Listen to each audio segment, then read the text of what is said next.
Hello, my name is Dr. Koheli, and today we are going to be talking about something very important, and that is eye injuries at home. During lockdown, more of the children are indoors, all the children are indoors, and that leads to increase in the eye injuries. Now, the glasses which I am wearing are eye protective glasses, but we cannot be wearing these all the time for all the children. So we are going to talk about what are the most common areas where children get injuries in the eye. The first and the most common is pencil injuries or pen injuries, and these can be while they are working very closely or if two children are fighting over a pencil. Now what really happens is that both are pulling on either end, and then one lets go, and then because of projectile it hits against the eye. It is very important that whenever two children are fighting over any toy, the chances of injury are much higher. So these are the times when the toy or the object or the pencil needs to be taken away from the children and told them that if they fight over anything, it will not be given to them. It's important to break up these fights and take whatever object they are fighting over, because this is a very common place where injuries can happen, and really high velocity injuries can lead to pretty bad injuries, like where we may even lose their eyes or may need surgery. Now, the other thing which is very common these days which we are seeing is injury using craft items. A lot of parents are doing a lot of craft with their children. A lot of children are painting, using glue and things to stick things. So Fevicol in their hands, and they tend to touch their eyes, or paints which they tend to touch their eyes. So that is another injury which can happen. Nothing to panic. Best is to wash it with lukewarm water so that everything comes out, and wash it very well, like wash it 2-3 times.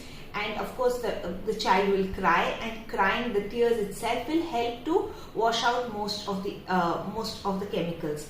But if you do have a doubt, you can always go to an ophthalmologist. The third thing where children are seeing injuries or having injuries is when they help their mothers in the kitchen.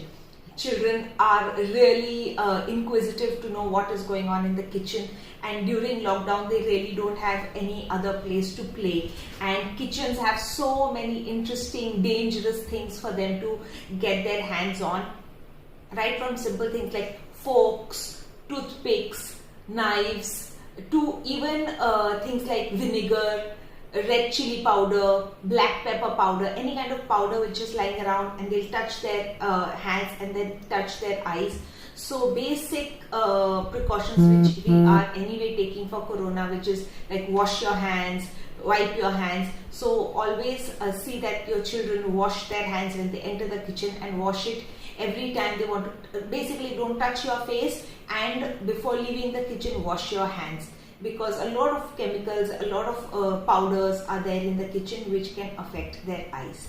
The third thing is children want to clean the house, so they want to use cleaning products, and they see everyone using the spray Lysol, or using mops and detergents, or they want to wash clothes. So detergents and all have a very high amount of chemicals, and even pesticides which we use at home. So all these have to be kept under lock and key. So this is another area where children can get injury.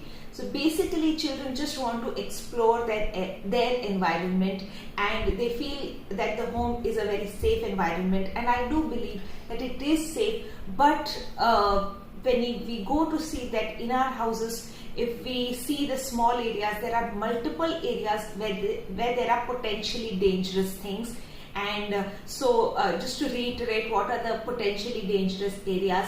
One is their writing, their normal work which they are going to be doing. Next is all the craft items which are done without adult supervision.